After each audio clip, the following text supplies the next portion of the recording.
ஆண்டவராகிய இயேசு கிறிஸ்து விலையில் பெற்ற நாமத்தினாலே ஒவ்வொருக்கும் என்னுடைய அன்பின் வாழ்த்துக்களை நான் தெரிவித்துக் கொள்கிறேன். இந்த செய்தியின் நோக்கம் ஒவ்வொரு கிறிஸ்தவர்களுக்கும் விழிப்புணர்வு உண்டாக்க வேண்டும். விசேஷமாக வருகிற நாட்களில் ஓட்டு போடக்கூடிய தன்மை கொண்ட தேவனுடைய கிருபையினாலே நான் சொல்லுகிறேன், உங்கள் ஒவ்வொருக்கும் ஒரு விழிப்புணர்வோடு செயல்பட வேண்டும் என்பதற்காக கர்த்தர் கொடுத்த வார்த்தையின் அடிப்படையில், வெளிச்சத்தின் அடிப்படையில் உங்களோடு பகிர்ந்து கொள்ள விரும்புகிறேன். நம்மளுடைய நோக்கம் என்னும் எல்லா அரசியல்வாதிகளும் தலைவர்களும் ரட்சிக்கப்பட வேண்டும், இயேசுவின் அன்பினால் உணர்த்தப்பட்டு அவரவர்கள் தங்கள் மாநிலத்தில் தேசத்தில் நல்ல காரியங்களை செய்ய வேண்டும் என்பதற்காக தான் இந்த light of the world ministry தரிசனத்தோடு பாரத்தோடு தேவனால் நடத்தப்படுகிறது. ஆகவே கிறிஸ்தவ மக்கள், விசேஷமாக வாலிப பிள்ளைகள், 18 வயது பூர்த்தியானவர்கள், இந்த ஆண்டிலே தேவனுடைய நான் மகிமைக்காக சொல்கிறேன், ஒரு சகோதரனாக ஒரு அண்ணனாய் உங்களுக்கு தேவனுடைய வார்த்தை நான் கொடுக்க இருக்கனால விழிப்புணர்வோடு கூட நீங்கள் செயல்பட வேண்டும் என்பதில் கர்த்தர் விரும்புகிறார். ஆக இந்த நாளில் எந்த வசனத்தை ஆண்டவன் காண்பித்தார், இனி வரப்போகிற நாட்களில் சம்பவிக்க வேண்டிய காரியம், ஆனால் தான் அந்த தலைப்பை அவசர செய்தி, தேவனிடத்தில் வருகிற ஒரு அவசர செய்தி. இதை மற்றவர்களுக்கு பகிர்ந்து கொள்ள மறக்காதீங்க. It's very very important in your life. ஏன்னா வரப்போகிற நாட்கள் அடுத்த சந்ததியை அல்லது அடுத்த தலைமுறையினரை எப்படியாவது கெடுத்து விட வேண்டும் என்பதில் சாத்தான் ரொம்ப கவனமாக இருக்கிறான்.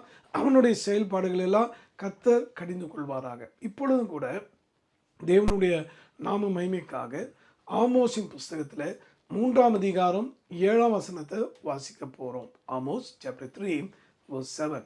கர்த்தராகிய ஆண்டவர் தீர்க்கதரிசிகளாகிய தம்முடைய ஊழியக்காரருக்கு தமது இரகசியத்தை வெளிப்படுத்தாமல் ஒரு காரியத்தையும் செய்யார். ஒரு காரியத்தையும் செய்யார். அவர் தம்முடைய ரகசியத்தை தம்முடைய தீர்க்கதரிசிகளுக்கு, அதாவது கர்த்தராகிய இயேசு கிறிஸ்துவினாலே தூயாவியால் அபிஷேகம் பண்ணப்பட்டவர்கள், தேவ சமூகத்தில் மக்கள் ரட்சிக்கப்பட வேண்டும், மக்கள் வசனத்துக்கு நேராக திருப்பப்பட வேண்டும், தேவனுடைய ஊழியர்கள், மந்தை மேய்க்கிற மேய்ப்பர்கள் அல்லது பேராயர்கள், இப்படிப்பட்ட எல்லா தரப்பட்ட மக்களும் அந்த நல்லாட்சி செய்யக்கூடிய சர்வ வல்லவராகிய இயேசு கிறிஸ்துவ ராஜ்யத்துக்கு தங்களையும் ஆயத்தப்படுத்தி ஒரு கூட்டத்தை ஆயத்தப்படுத்தணும் என்கிற தரிசன பாரம் உள்ளவர்களுக்கு நான் சொல்லக்கூடிய இந்த வார்த்தைகள் ஒவ்வொன்றும் வரப்பிரசாதமாய் மகிமையாக அமையும் என்பதில் சந்தேகமில்லை. நான் மறுபடியும் சொல்கிறேன், எந்த ஒரு குறிப்பிட்ட கட்சியினருக்காகவோ அல்லது எந்த விதமான குறிப்பிட்ட தலைவர்களுக்காக அல்ல, சர்வ மகா பெரிய தலைவர், திறந்த கல்லறைக்கு சொந்தக்காரராக இருக்கிற என் உன்னத தலைவராக இயேசு கிறிஸ்துவானவர் எரேமியா 1:5 வசனத்தின்படி என்னை தாயின் கருவிலே உருவாகும் முன்பே அவர் தேசங்களுக்கு தீர்க்கதரிசி அபிஷேகம் பண்ணினபடினாலே தேவனாகிய கர்த்தர் தந்த அதிகாரத்தின் பேரிலும் கர்த்தர் கொடுத்த வார்த்தையின் வெளிச்சத்தின் அடிப்படையிலும் இது உங்களுக்கான இந்த விழிப்புணர்வு செய்தியை கேட்டு பயன்பெறுங்க, மற்றவங்களுக்கு பகிர்ந்து கொள்ளுங்க. இந்த வசனத்தின்படி தான் கர்த்தர் தம்முடைய ரகசியத்தை எனக்கு வெளிப்படுத்தினார். அதில் முதலாவதாக இப்போ உங்களுக்கு ஒரு சின்ன ஒரு ஃபோட்டோவை நாங்கள் காட்டுறோம். இப்போ நீங்கள் பார்த்தீங்க, வட இந்தியாவில் அதுவும் உத்தரப்பிரதேசில் பார்த்தீங்கன்னா கர்த்தருடைய ஊழியக்காரர்கள் மேலே திருட்டு கேஸ் எல்லாம் போட்டு 250க்கு மேற்பட்ட சபைகளை எல்லாம் போட்டியிருக்காங்க. Not only Uttar Pradesh, even in Rajasthan. இப்படிப்பட்ட ஒரு அவல நிலையை உலக மக்களுக்கு, இந்தியாவின் மற்ற பகுதி மக்களுக்கு தெரியக்கூடாது என்று சொல்லி மீடியாவையும் மிரட்டி வச்சுருக்கிறாங்களா. எதுக்கு இதை நான் சொல்லனா, இதே நிலைமை இந்தியாவின் மற்ற மாநிலங்களில் பரவி கொண்டு இருக்கிறத அறிவோம். நம்முடைய தமிழ்நாட்டு மட்டும் விதிவிலக்குன்னு நினைக்காதீங்க. இது வரைக்கும் காத்த இம்மானுவேல் ஆகிய இயேசு மறுபடியும் காக்க போதுமானவராக இருக்கிறார். இப்படிப்பட்ட பயங்கரமான நிலைமை தமிழ்நாட்டுக்குள் வரக்கூடாதபடி இருக்க காரணம் என்னென்னா, உண்மையாகவே சொல்கிற அந்த திராவிட கட்சிகள் செயல்பட்டதான விதம்தான். அது விசேஷமாக கடந்த 5 ஆண்டுகளாக உண்மையாகவே அருமையான ஒரு முதலமைச்சரை தேவன் நமக்கு தந்திருக்கிறார். அவருடைய உண்மையான செயலாற்றுகள், தாய் உள்ளம் கொண்டு காண்பித்த காரியங்கள், பல பல நல்ல திட்டங்களை நம்ம நினைக்கிறோம். இந்த நேரத்திலும் கூட அவர் சொன்ன ஒரு வார்த்தை உண்மையாகவே என் உள்ளத்தை அதிகமாய் தொட்டது. குறைகள் உண்டு, நான் அதை அறிவேன், ஆனால் சீக்கிரமாக அதை சரி செய்வேன். இப்படி ஒரு தாழ்மையோடு, ஒரு பெருந்தன்மையோடு, தங்கள் குறைகளை ஒற்றுக்கொள்ளக்கூடிய, ஏற்றுக்கொள்ளக்கூடிய அப்படிப்பட்ட ஒரு நல்ல மனநிலைமையோடு, மிகுந்த வைராகியமாக பொல்லாத ஒரு மசோதாக்கள் எல்லாம் வெளிவராதபடி உடைத்தெறியக்கூடிய சக்தியோடு, நான் மறுபடியும் சொல்கிறேன், இது இயேசு கிறிஸ்துவினுடைய கிருபையினால அந்த மனுஷனுக்கு தேவன், அருமையான நம்முடைய முதலமைச்சர் அவர்களுக்கு தேவன் பாக்கியத்தை தந்திருக்கிறார். இதை எத்தனை பேர் ஏற்றுக்கொள்கிறாங்க இல்லை என்பது என்னுடைய வேலை இல்லை. தேவன் தந்த வெளிச்சத்தில் சொல்கிற, வரப்போகிற நாட்களில் நம்முடைய தமிழ்நாட்டில் விசேஷமாக ரகசியமாக பல காரியங்களை சில தீய சக்திகள் செய்து கொண்டிருக்கு. இப்போ கூட ஒரு கிளிப்பிங் பாருங்களேன். திமுக ஒரு தீய சக்தி, திமுக ஒரு தீய சக்தி, திமுக ஒரு தீய சக்தி, தீய சக்தி, தீய சக்தி, தீய சக்தி. இப்போ பார்த்தீங்கன்னா இவர் ரொம்ப வைராகியமா ஏதோ தமிழ்நாட்டை காப்பாற்ற போவது போல தீய சக்தி என்று சத்தமிடுவதை நம்ம பார்க்குறோம். என் அன்பானவர்களே, உண்மையான தீய சக்தி யார் என்பதை மக்கள் புரிந்து கொண்டிருக்கிறார்கள். இன்றைக்கு உங்களுடைய வாழ்க்கையில் இந்த அற்புதமான வாய்ப்பை பயன்படுத்திக்கோங்க. தயவு செய்து பணம் வாங்கி அல்லது பரிசு பொருட்களை வாங்கி ஓட்டு போடாதீங்க. அது தேவனுடைய பார்வைக்கு அருவருப்பு. நான் சொல்வது கிறிஸ்தவ மக்களுக்காக விழிப்புணர்வு வர வேண்டும் என்பதுக்காக சொல்கிறேன். ஏன்னா தேவனை அறியாதவர்களுக்கும் அறிந்தவர்களுக்கும் வித்தியாசம் உண்டு. அவர்கள் அறியாமையினால் செய்கிறார்கள் என்றால் கர்த்தர் அவர்களுக்கு நேரம் காலம் வைத்திருப்பார். ஆனால் பரிசுத்த வேதாந்தத்தை அறிந்தவர்கள், தோமையார் போன்றதான எத்தனையோ ஆண்டவருடைய அப்போஸ்தலர்கள் இந்தியாவிலே, அதுவும் தமிழ்நாட்டில் வந்து மிஷினரிகள் தங்களுடைய இன்னுயிரை தியாகம் செய்திருக்கிறார்கள். ஆக இப்படிப்பட்டதான தேவனுடைய மனுஷர்களுடைய தியாகத்தை, மிஷினரிகளுடைய தியாகத்தை நம்ம நினைவு கூறுவோம்.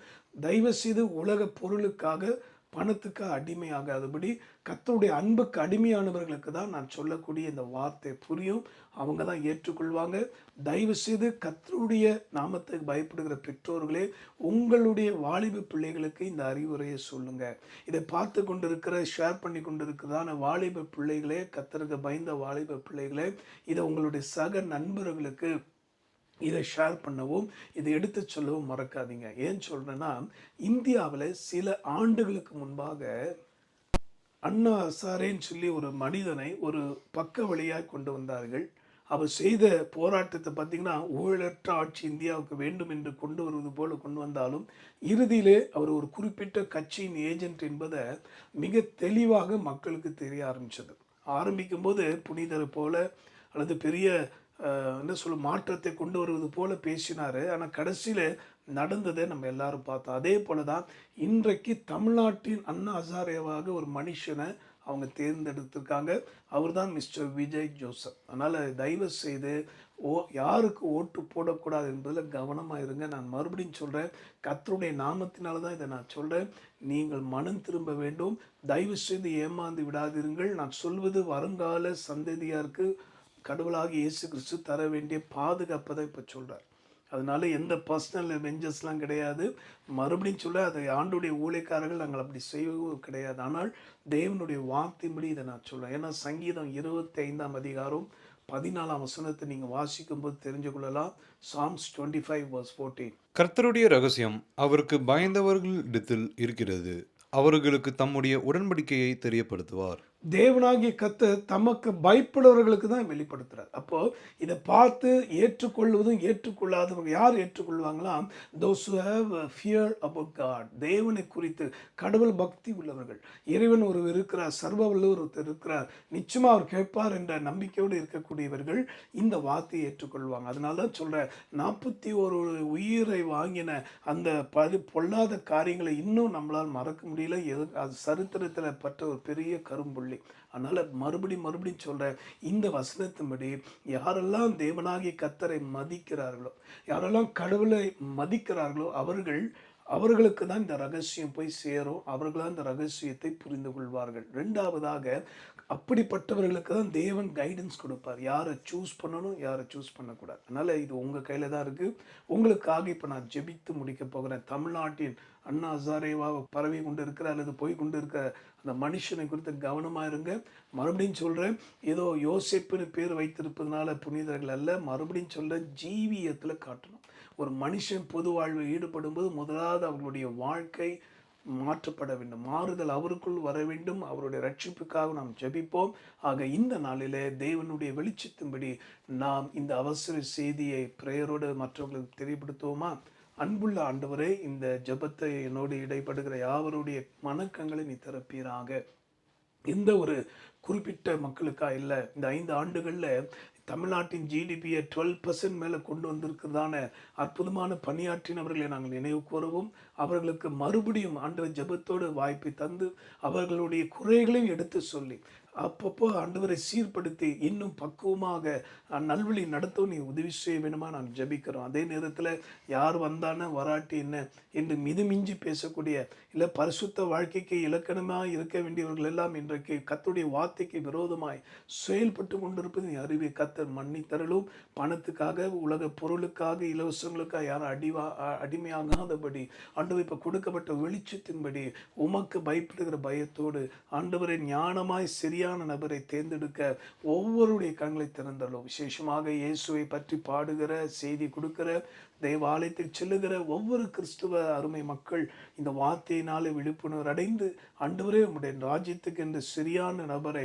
வருங்கால சந்ததிக்கு சரியான நபர்களை தேர்ந்தெடுக்கக்கூடிய ஞானத்தையும் புத்தியும் பலனை நீ தர வேண்டுமா ஜெபிக்கிறோம். எங்களையும் ஒப்பு கொடுக்கிறோம். பாதுகாத்துக்கொள்ளும். எந்த மனுஷனை நீ பிரகாசிப்பிக்கிற மெய்யான ஒளி சவுலை ஆண்டவரை பவுலா மாற்றினது போல எந்த மனுஷனையும் மாற்ற வல்லவரப்பா. உம்முடைய வார்த்தைக்கு எங்களை அர்ப்பணிக்கிறோம். தொடர்ந்து வழி நடத்தும். தேவாதி தேவனே, எங்கள் இந்தியாவிலும் ஒரு பெரிய மாற்றத்தை இன்னும் ஒரு நாட்களில் நீ கொண்டு வர இருப்பதுக்காக ஸ்தோத்திரம். ஆசீர்வதியும் ஜீவாதிபதி இயேசு மூலமாய் வேண்டி மன்றாடுகிறோம் எங்கள் நல்ல பிதாவே, ஆமேன். அன்பானவர்களே, தேவன் உங்களுக்கு தந்த இந்த வெளிச்சத்தின்படி செயல்படுங்க. நிச்சயமாய் வெற்றி உண்டு. ஒரு பெரும் இது வரைக்கும் சரித்திரம் பார்க்காத ஒரு நன்மையை, இது வரைக்கும் சரித்திரம் காணாத ஒரு வெற்றியை நிச்சயமாக நம்முடைய மாண்புமிகு முதலமைச்சர் திரு M.K. ஸ்டாலின் அவர்களுக்கு தேவன் கொடுக்க வல்லவராக இருக்கிறார். ஏன்னா ஏழைகளை நினைக்கிறவனுடைய சிங்காசனம் கர்த்தரால் உறுதிப்படும். God bless you.